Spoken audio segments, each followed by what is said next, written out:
welcome back to the Conspiracy Couple podcast. I'm Marissa. And I'm Ethan. And today, we have a wild and wacky one for you guys. I'm just going to throw it out there. Wild and wacky. Oh boy. The two W's. Before we get started, thank you for tuning in. I will let Ethan just mention that we do have social media. We do. It's Conspiracy Couple, cross-platform, TikTok, Instagram, YouTube. Go follow us. Didn't you change this to Conspiracy Couple podcast? Oh, you're right. It's Conspiracy Couple Podcast, cross-platform, not Conspiracy Couple. Yeah, go ahead and give us a follow. I have plans of making our TikTok active again, which, you know, it's difficult working a full-time job and all that good stuff, but I'm gonna try. He has plans. I'm gonna try. He's gonna try. We are active on Instagram, and we post every 2 weeks on YouTube. So, you know, if you're already watching us here. We post.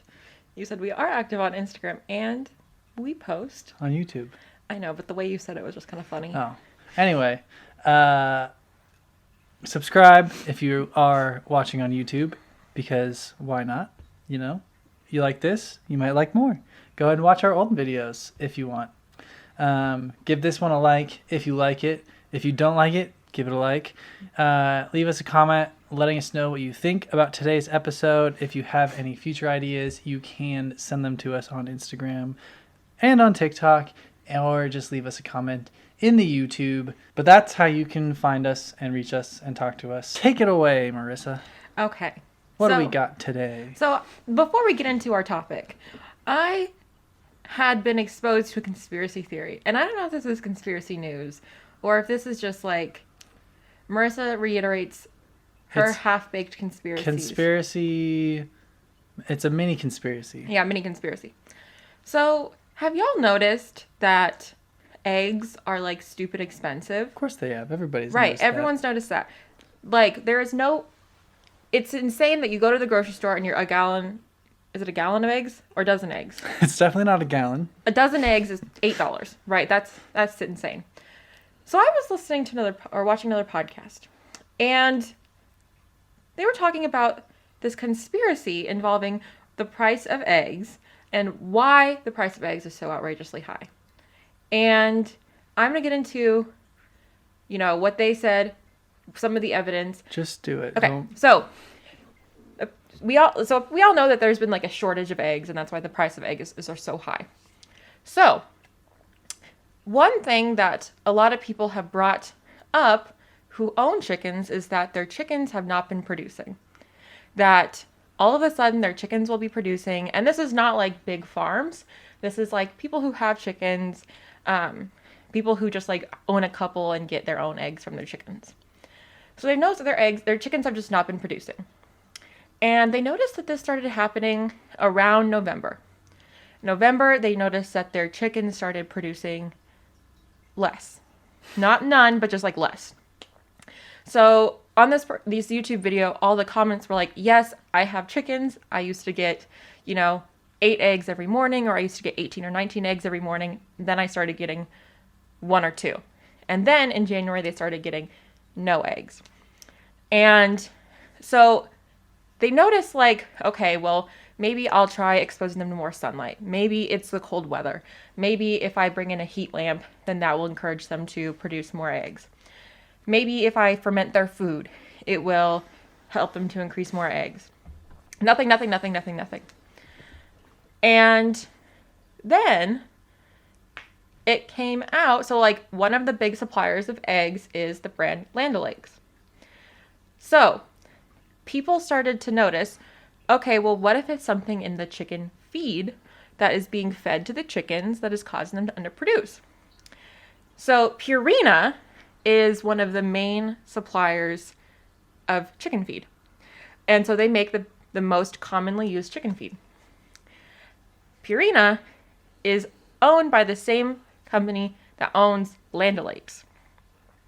So this TikToker that was referenced in the podcast brought out this receipt from Land O'Lakes, like basically plan of what they were going to do, their plans for expansion. And in November and January, they're going to start to create this new project, expand. November is when chickens who were being fed Purina stopped producing as much. Then January was the next phase. January was when they stopped producing at all. So then these people, just tons and tons and tons of comments, were saying, I stopped feeding my chickens Purina, and within 3 days, they were producing the same amount again. So I was like, 100%, I think that could be possible. So I have this coworker.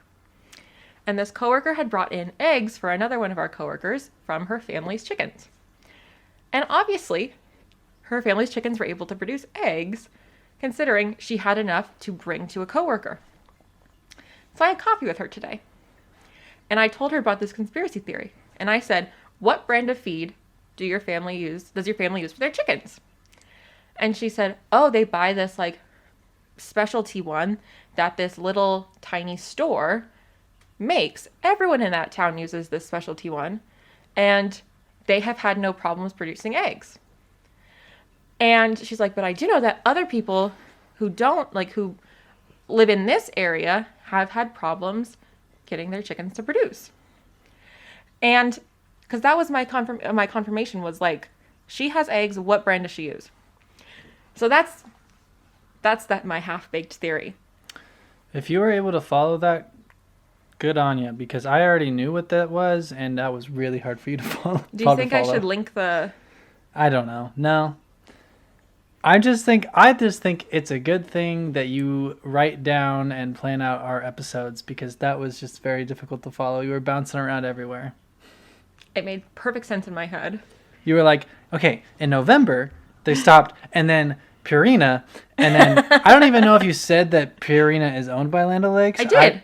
Did you though? Because I don't know. It was if Looks you like followed. Someone was half listening. Well, I had already heard it, but also you were just bouncing around everywhere. That's how I think it made sense to me.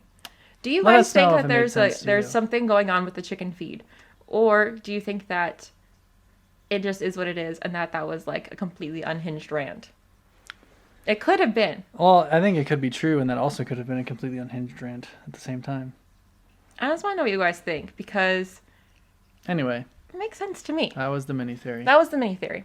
So now we're going to get into our main theory, which, as I had already mentioned, is both wild and wacky. It is a wild and wacky one. So this week on the podcast, we are going to be discussing the story of Paul Amadeus Dienach. So, Ethan. Nope, never heard of him. Okay.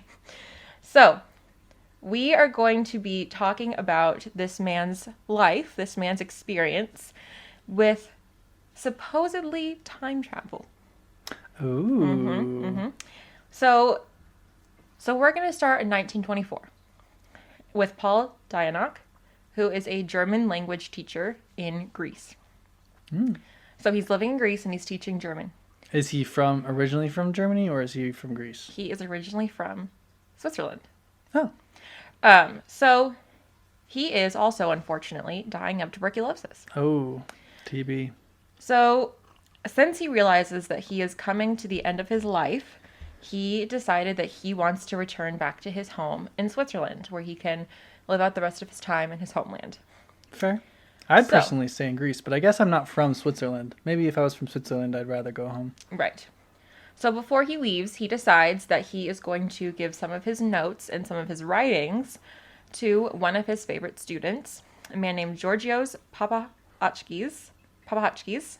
He's Greek. Apologies to any of our Greek listeners. Yep, I tried.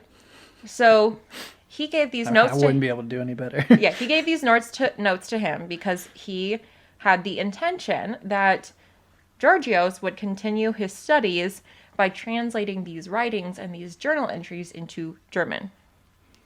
Okay. So as he dies, he's giving his student one last homework assignment.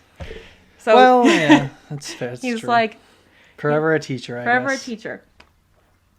So we're gonna go back to Georgios Papahatskis later, because what he finds in these writings as he's translating them into German is so insane to him that he publishes the diary into a book.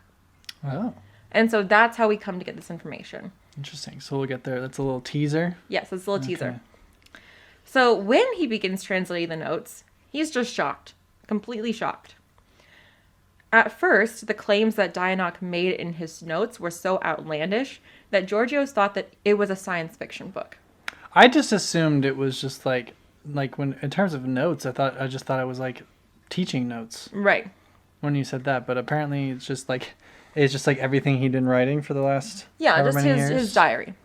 So Georgios thinks that Dienach was writing a science fiction book Cool. and that he was going to translate the science fiction book. I mean, it's kind of that would be cool if it were true. As he's continuing to translate, he learns that these are actually diary entries from Dienach's personal diary. So I'm going to call him Paul from now on because it's easier. Okay. So the claim is that Paul had fallen asleep or entered into a coma in the year 1921 and that he had somehow woken up in the year 3906. And he ended up staying there for a full year before returning home. Well, he didn't get a tuberculosis cure. I guess not. And I don't think that he knew that he had tuberculosis at this point. I guess, yeah, probably not. Tuberculosis moved kind of fast back then, right? Yeah. So let's start off by asking, okay, who is Paul Amadeus Dienach? So he was apparently born in either 1886 or 1887, and he passed in 1924 at the age of 37. And he was born in Zurich, Switzerland, and he studied history and classical languages. Yeah, it's all tracking so far. So in 1907, he falls in love with this woman named Anna, who ended up marrying another man. So the two of them are apparently deeply in love. Oh. She ends up marrying another man because she had been pressured to do so by her parents. Sad. So she passed away 2 years after that, Oh, dang. which drove Paul into a deep depression. He wasn't even married to her. Well, he loved her. Were they still, like, seeing each other? I don't know. I don't know if that was in the diary or not, but inquiring minds want to know. Yeah, we did. But you love me, right? Yeah, Even if we weren't married. but we are. Yes, but let's just pretend we're not. See, here's the thing, though. I don't think I would feel about you the way I do if we weren't married. If we didn't go through that whole if we had dated for however long we dated before we got engaged. How long, A year Ethan? and... It was less than 2 years. No. It was. No. Yes, it was. It It was... was a year and, it was, 4 days before 2 years. Can we just round up? Can we just round... It was a year, 11 months, and 26 days. You're very annoying. Let's just do years. Anyway, so we dated for a year and 11 months. And then you were like, I can't marry you. I Another suitor. can't, for whatever reason. I have another suitor. Then I probably, would still love you, but I think it'd be different. And I think I'd move on eventually. I think it'd take time. Wow. Nice. Well, that's the thing, is if I'm not marrying you, then why am I? I'm not going to just... Because you love me. Well, Anyways. yeah, but this is an alternate reality where you don't marry me. There's a reason that I married you. Because I wanted to, because I love you. Good to know. Anyways, so now we got the basics. Let's just say if you were a worm. Would you still love me if I was a worm? No. I wouldn't. Anybody who says yes is lying. Okay. So now we have the basics. So we're going to jump backwards from Georgios getting the journal, but forward from when Paul was born. So we're going to jump to May 1921. And we're just jumping around everywhere. No, we're just bouncing. So Paul is teaching his class as usual when he starts to feel dizzy. So this is when he finds out he is. Wait, so in No, 1921? Okay. Oh. So this was not completely unusual for Paul, as he had a history of illnesses. He did not have a history of being just a healthy guy. So this instance, he ended up being hospitalized. And he developed a high fever while he was hospitalized, and he kind of fell in and out of consciousness. So he said that he fell into unconsciousness, but that when he regained consciousness, he was in a very different hospital room than the one he had fallen asleep in. And this room was full of people who he had never seen before, who spoke a different language that he had never heard before. So he was apparently able to recognize a few words in English and a few in Swedish, but when he tried to communicate with those around him, no one could understand him. They didn't speak. They didn't speak German, so he spoke German. So the doctor was able to communicate with him in German and said that Paul was actually not Paul, but was a man named Andreas Northam, who was a famous physicist. So Paul freaks out. He gets up and he looks at himself in the mirror. And when he sees himself, he realizes that he is looking at a stranger. He is not looking at himself in the mirror.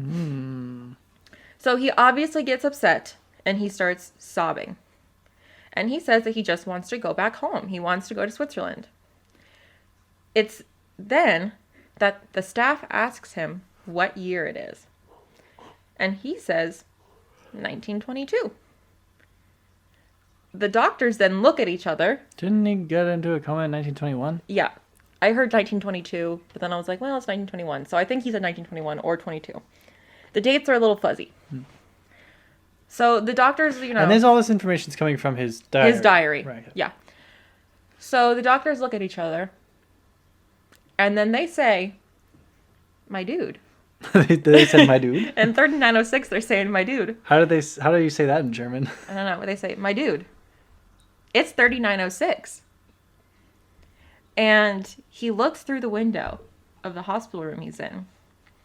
And he sees a futuristic city with towering buildings and cars flying through the air. What I want to know is, in every futuristic society... Flying cars? Why are cars flying? Because it seems futuristic. Why do we need them to fly? Because it just seems like the next step. That doesn't make sense. Because why would we move the traffic from the ground to above, like the air? Because then you could just, instead of having to go on roads, you could just fly over. Think about the real estate we would create if we could just fly instead of driving. We could just abolish all roads. You could put more houses in, things like that. That seems chaotic. So did roads when they first put them in. Anyways. They originally were like, why do we even need roads? We can just take the train. Okay, well, anyways. So, a few days after this, he's being carefully monitored. Okay. Mein Kumpel. That's how you say my dude in German. Okay, so Paul begins to explore the hospital that he's in. He sees these men in long white robes who he thinks are priests, but who are actually called electors. So he gets questioned by the electors, and they actually tell him, yes, I believe that you are from the past. They claim that what has happened is something called a consciousness shift. Isn't there a movie where something like this happens? I'm sure there is. The only one I can think of is Freaky Friday, and I know there's a better one. Freaky Friday is not a time travel movie. I know. Anyways, so a consciousness shift is where someone's soul and mind is transported into someone else's body. So they say... I mean, that would be a consciousness shift in Freaky Friday. True. Just not a time travel one. So what they think happened is that Andreas Northam, who was the body that Paul was inhabiting, had been dead for about 15 minutes as a result of a vehicle accident. An air vehicle accident? Yeah, I don't know if he was in the air or if he was on the ground. But he was dead for about 15 minutes before doctors were able to restart his heart by cooling down his brain. In that time, they believe that... Cooling down his brain. That's like a thing. So in that time, they believe that Paul's soul took over his body in the consciousness or personality shift. So the question is, how did Paul's consciousness go into somebody's body 2,000 years into the future? Well, that's assuming time is linear. Or assuming that this is an alternate universe. So the electors say that since time is not linear, everyone's consciousness exists all the time. And so it wouldn't be impossible that Paul's consciousness would jump to Andreas if time is not linear. So the electors decide that what they're going to do is they're going to have Paul assume Andreas Northam's identity for a while, but that they will bring in Northam's friend, Stefan, who they believed would help him to reverse the consciousness shift and help Northam's consciousness come back into his body. However, they decided that they were going to keep this a secret from basically everyone else. So they had Stefan teach him about Northam so that he would be able to pass as him to family, friends, and the rest of society. So here's another interesting thing. So Paul apparently had a sleep disorder in the 1920s. But in 3906, he did not sleep at all the whole time he was there. Nice. He didn't even report feeling sleepy. Oh, that's how I want to live. Rather, he would stay up all night reading and studying. And as time went on, he was able to go without sleeping. But he didn't suffer any side effects that you would expect from going without sleep for long periods of time. That is my ideal world. I In would the real rather world, never sleep. you cannot go without sleep for more than like 11 days before you die. Yeah. So Why is it that you die? Wouldn't you just fall asleep? your organs just shut down. Dang. Because there are people who have this disorder where they can't sleep, Right. and they often have a very short life expectancy Wow. because they just will die. See, I don't like sleep. I love If it. I could just never sleep and get the benefits of it, or like, recharge it, I would love that. To just spend all night doing whatever I want to do. Oh, it'd be amazing. I love sleep. I don't. I want to take a nap after this.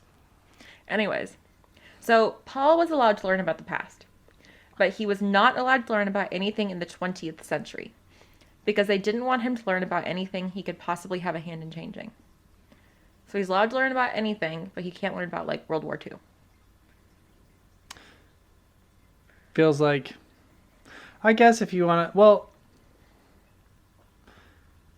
it depends on the rules of time travel. Does it change anything? Does it create multiple timelines? I don't know. If time isn't linear, then how would that?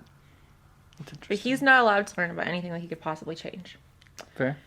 So what he learned was that the years 2000 to 2300 would be the most difficult for the human population, with overpopulation, food shortages, and regional conflicts. I mean, that feels like relative, because what about like the earliest years of humanity, when our life expectancy was like 6? I mean, It was higher not than 6. It was But- not 6. that. But you know what I mean, like back when we like back in Back in the day. the caveman times and stuff like that. I don't know, but apparently 2000 to 2300 would be the most difficult. So I would argue time whenever the saber-toothed tiger was roaming around. So we have some years ahead of us apparently. So in 2204, Well, I've already started them. yeah, in 2204 he said Mars would be colonized. 2024. 2004. Oh, And then the colony would grow to a population of 20 million people within 60 years. dang. However, in 2265, some catastrophe would wipe out the colony, killing everyone, and colonization never happened there again. Dang. In 2309, nuclear war happened and destroyed most of Europe. The war lasted for 80 years and ended in the death of most of the Earth's population. Dang. Honestly, though, if we make it another 3,000 years without some sort of war, or 300 years, I mean, it's pretty good. That would be good. So 2396, the New World Government is established, called Red Stott, and it was a one-world government ruled by the wealthy and powerful. Yeah, as if that doesn't already exist. Right. So now by 3906, all of society's material needs are met to the point where people only have to work 2 years between the ages of 17 and 19 before they retire. Only. So does that mean all the doctors he's with are like 18 years old? So we're going to get there. So money is not used anymore. and there was this huge focus on spirituality. Every member of the world was provided clothing, food, and housing. Wouldn't that be nice? And the 2 years of work that you did would provide enough money for you to live on for the rest of your life, even though money's not really used anymore. Yeah. So That's some interesting. people would continue to work past those 2 years. So if you were like enjoying what you did, if you liked what you did, you would keep working, as Andreas Northam had. So he was continuing to work as a physicist. How many podcasts were there? I don't know either. So we're going to talk about a phenomenon called Nebelwerk, which is where the human brain evolves to the point where they can perceive a new plane of existence and new aspects of reality, called supervision or overvision. So this gives people a new plane of enlightenment, disregard of all worldly things, great joy, and spiritual peace. The thing is, this Nebelwerk was so overwhelming that everyone who experienced it died until 3382, when a 76-year-old man survived being hit with the Nebelwerk. However, So is it like a... it's like you just get overwhelmed with your brain evolving to this new level of enlightenment. Like you receive so much enlightenment all at once, you just die. It's like you have this new perspective shift, you can experience a new plane of reality. It's like you are over. Yeah. Yeah. I get it. So everyone dies, but apparently they all died super happy. Except and for at this peace. one guy. Except for this one guy, he does not die. So after this man survives, everyone else that did it survived. Which I'm like, He's a trendsetter. so how, after he survived, how did everyone else survive? Did he like do a training course? It's like, here's how I survived. Here's how you survived. Enlightenment. Right. So after this, it becomes normal to have this experience and this new level of awareness that gets turned on. So this causes human nature itself to change and for man to evolve into a different type of man called the New Western Man. Why Western? I don't know. There was another name for it, but it was like long, and I was like, okay, New Western Man works. So this change led to a lack of selfishness. Nobody is selfish, and there's no need for laws because Let's go. everyone is working for the greater good and has this new spiritual outlook on life, Let's go. So it's utopia. essentially. So apparently the humans of the future have also had many encounters with aliens, but they haven't had any issues with them. Because they're so chill. They're so chill. Rather, the extraterrestrials have just been content to study them from a distance and didn't want to develop a relationship with humans. Well, that seems kind of rude. Yeah, that's rude. If we're so cool, why don't you want to hang out with us? Right. Why are you trying to observe us? You're like, hey, how are they so chill all the time? Yeah, if you're so cool, just come out, hang out with us. Anyways, Maybe you can experience Nebelwerk. Nebelwerk. Yeah. So there are also apparently multiple planets that have life on them. So, remember how I said that Paul did not sleep? Yes. So, he eventually falls asleep, but that's not until about a year later. And does he wake up in his own We're going to body? get there. So he's been there for a year.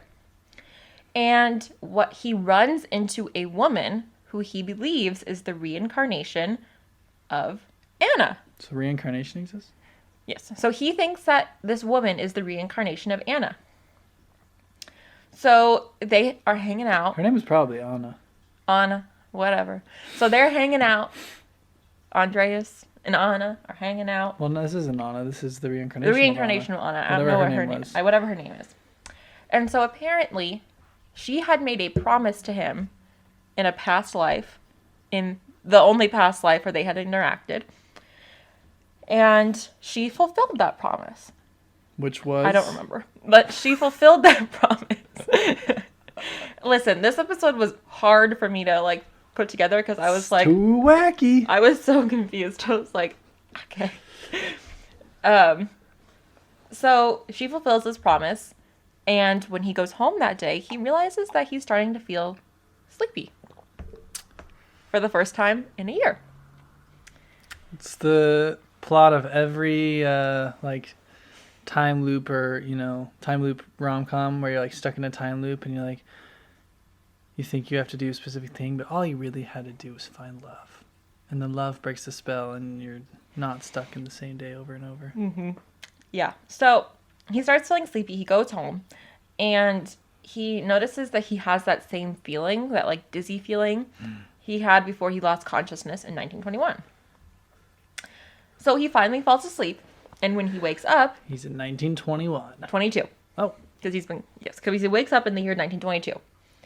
So he sees the face of the doctor that he had seen before he fell unconscious. And he found out that he had apparently been in a coma for a whole year. So the doctor told him he had been suffering from a disease called... Wait, so this Andreas got, shifted out of his own body and then just was in a coma as this guy? I don't know where Andreas's consciousness went. Andreas's consciousness was just like chilling. Where did Andreas's consciousness go? That's my question. Because probably for Paul the best. goes to Andreas. And Andreas goes where? Does he go to someone else? Maybe he went back to the caveman times. But then wouldn't there be another consciousness? Anyway. Anyways, there's a lot. I mean, I don't know. The electors need to help us out with that. So the doctor told him that he had been suffering from this disease called lethargic encephalitis, which is also called sleeping sickness. So around this time, there was apparently a worldwide pandemic of this disease. And in severe cases, it could cause people to fall into comas. So apparently, this was Paul's second coma of his lifetime. Dang. Imagine the odds of ending up in a coma twice in your lifetime. How long was the first one? 14 days. Oh, okay. So the first one lasted 14 days, and it was probably from the same disease. However, he never really recovered from the first one. Yeah. And that led him to the second one. I feel like the second one, he probably never really recovered. I mean, being in a coma for a year, that's got to do a lot of damage. Yeah. What's that one TikTok one's like? Never mind. So while he was in the coma for the year, he was in a hospital in Zurich being kept alive with hopes that he would come out of his coma, which he did. And so as he started to recover, he wondered if he even ever went to the future or if he was just dreaming while he was in the coma. Reasonable question to ask. So he was nervous to tell anyone about what had happened, as he was worried that people might think he was mentally ill if he shared what he thought had happened. So he thought about telling his priest, but he ultimately didn't because he was scared. And his mom had actually passed away while he was in his coma. Dang, that's sad. So he couldn't tell her. So even though he's recovering, the doctor... You can't tell Anna because... Oh, wait. Anna's dead. I forgot she died. She died in 1909. Not trying to be... I just thought she was married to somebody else. I was going to say he can't talk to her, but I forgot she had died. Right. Not bad. So the doctors don't think that he's recovering quickly enough for their liking. And just get better already. Yeah, it was only a year. Come on, move on. So, and this was coupled with his diagnosis of tuberculosis. Oof.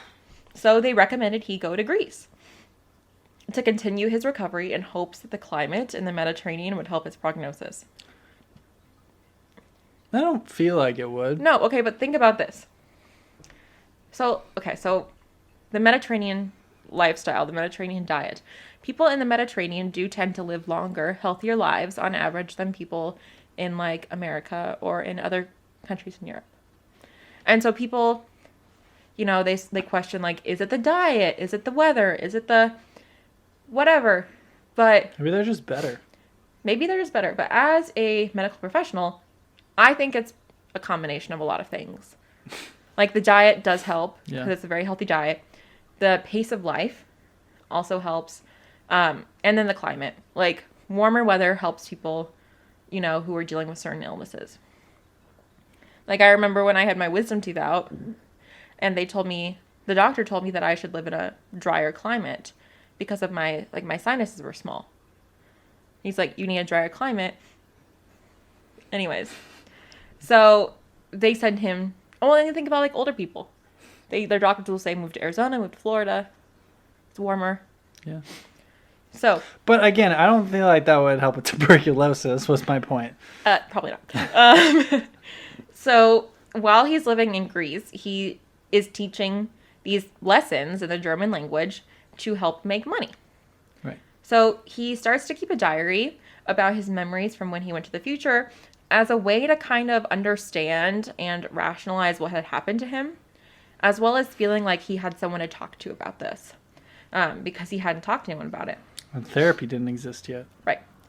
Well, when did Sigmund Freud I don't know. do his thing? Early 1900s, I think. So this brings us back to the beginning with him suffering from tuberculosis and the student Georgios Papatskis translating his diary into Greek from German. So. Sigmund Freud was born 1939. Oh, okay. You're right. So the journal gets translated, the journal gets turned into a book. No, sorry. He died 1939. Why did it say he was born? He was born 1856. So yeah. So therapy does exist. Did he create therapy? He created, wasn't he like the father of psychotherapy? Right. I don't know. Anyways. So the journal gets turned into a book. And it gets published. He's the founder of psychoanalysis. And this book is published in 1973. And this book is so popular that people can't find copies. Wow. Which is another really suspicious thing. So the book is called Chronicles of the Future. And it is actually available on Kindle if you guys want to read it. Maybe it's on Audible. No, I'm just kidding. So you can read the book. It's called Chronicles from the Future, The Amazing Story of Paul Amadeus Dienach. It's on Amazon. Yeah. So you can buy this book.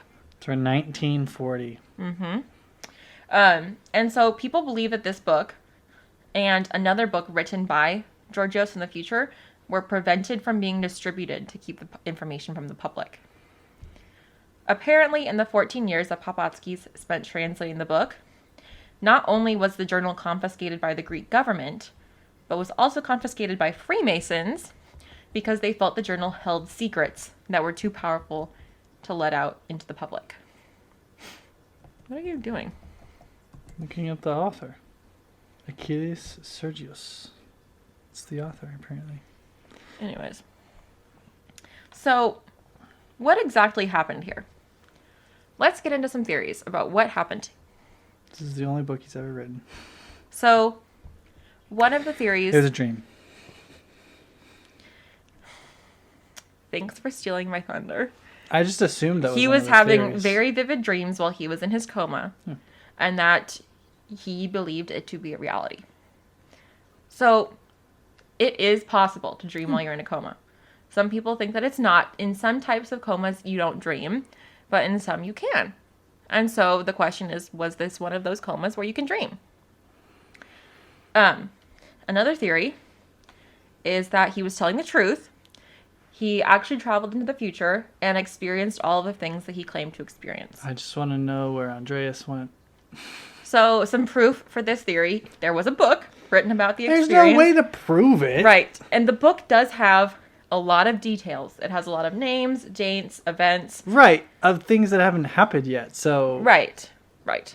If he said, if maybe he predicted the 2008 like recession in America or 9/11. The Simpsons was a better job of. Or what other notable things happened in like the 2000s?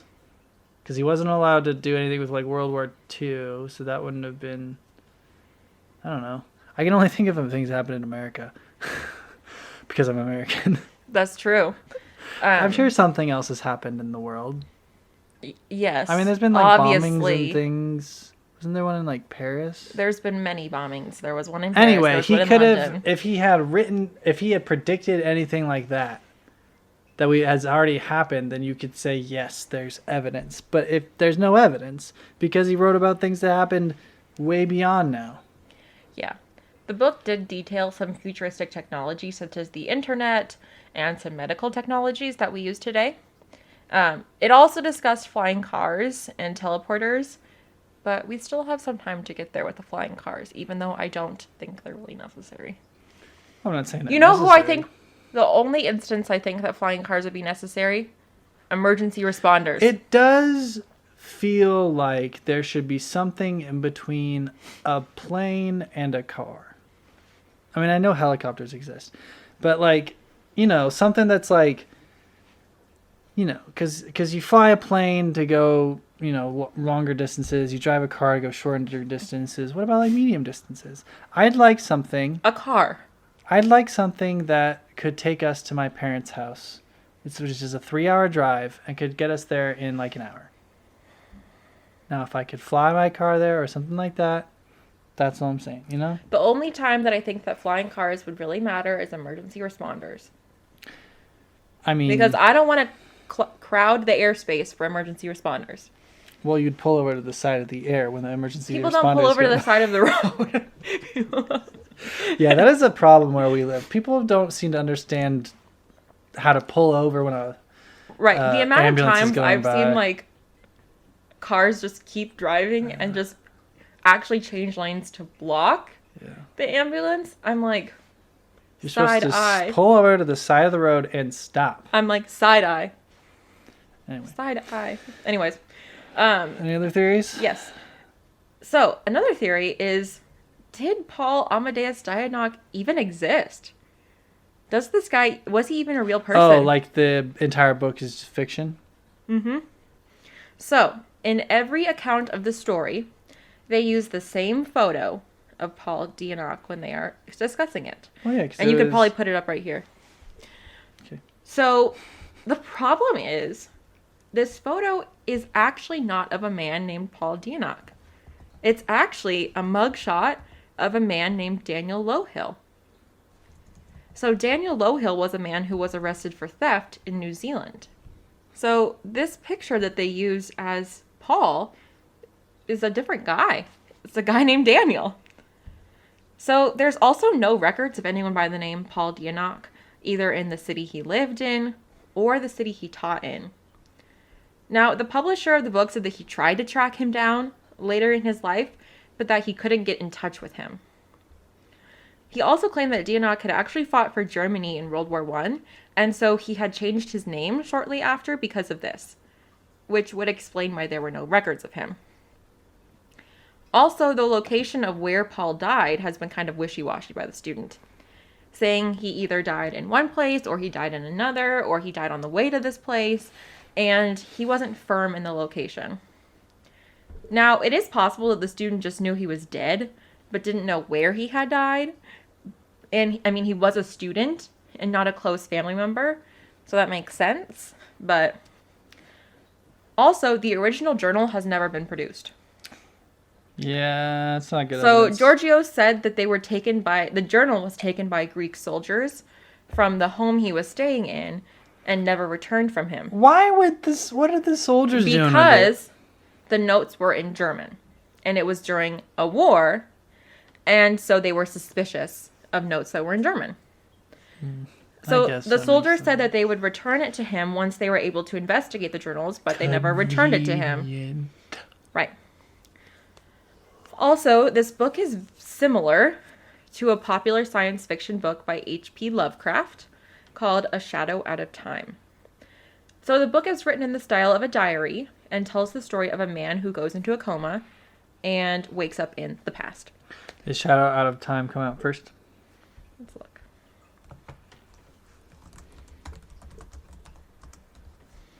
It's a novella.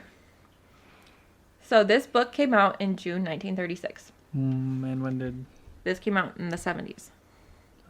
Why did it take so long? That's my question. Let's see.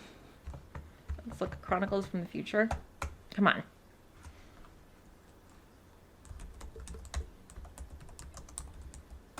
There it is.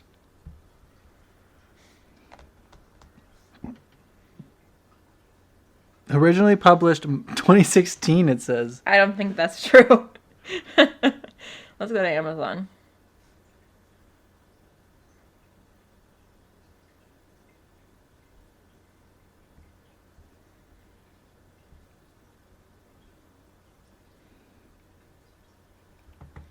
— 1972.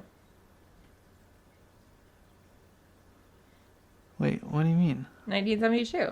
In 1972, decides to publish. Oh. Okay. So, people question whether this book was written by the publisher and either didn't mean for it to be taken seriously or maybe meant it like as a grift. but it is similar to this other book. So, with everything we've talked about this amazing story, this amazing journey into the future that this man goes on. First question, do you think he was real? Second question, do you think he traveled into the future if he was real? Yes, I think he was real. I think he was a real person. And I think he traveled in the future. Okay. What? I do. No, you don't. Yes, I do. No, you don't. Yes, I do. 100% you don't. No, I don't. Here's the thing. I think that Paul Dienach was a real person. I don't think this diary exists. I think it's a science fiction novel. I think it's a science fiction novel. I think it was written by this guy, potentially after even reading A Shadow of Time, thinking, oh, I want to make it big as a writer. I had this professor in German, like I'll base it off of him, like that went into a coma for a year, yada, yada, yada. I don't think that the diary is real. I think that Paul was probably a real person. Maybe not even in the his relationship. I think that he inspired this novel that this guy tried to pass off as real. Potentially. Okay. I guess my thoughts. I'm trying to decide if that's actually what I think or not. Oh, yeah, okay. I don't know. He might also not exist. What do you think? I don't think he was real. Yeah. Okay, here's the thing. I think that, yes, in the early 20th century, it would not be hard for some guy to, not turn up in public records. However, the fact that this man went into a coma for an entire year, wakes up, you would think that there'd be some newspaper clipping. There'd be something. That's insane. That does not happen very often. You would think that this would be like a big story. And the fact that they use the picture they use of him is some guy from another country. Like, Yeah. I don't think it's real. I think that the book is a science fiction book. And I think that by saying, oh, it's like I think that the style was written to be similar to A Shadow Out of Time. Because H.P. Lovecraft was a very popular science fiction author. And so I think that it's supposed to be similar to that style. And I think that some people just were like, oh, it's a real guy. But I don't think he actually existed. I think that it was written as a science fiction book. And I think that the publisher did a really good job of marketing it. Did he? Because how popular was this book? It was apparently quite popular. But Wow. I think he did a great job of marketing it because now people are like, oh, is this a diary? Or is this it just makes it more mysterious. And I think that mystery and intrigue is a really good thing to have as a science fiction author. So those are my thoughts. I want to know what you guys think. I also do. Do you think that he was a real person? Do you think that this was a real experience? What happened to Andreas Northam's consciousness? Where'd he go? Where did he go? Did he ever get come back? Yeah. Is he just dead? Yeah, what happened to Andreas? The real guy. Where was he? Did his family ever find out that, it wasn't him? Let us know where you think Andreas went. If you are Andreas, let us know what you've been up to. And what's it like working a 9 to 5 instead of working 2 years? Yeah. Rip, sorry, Andreas. Anyways, let us know what you guys think. Thank you for tuning in, and we will be back in 2 weeks. Bye.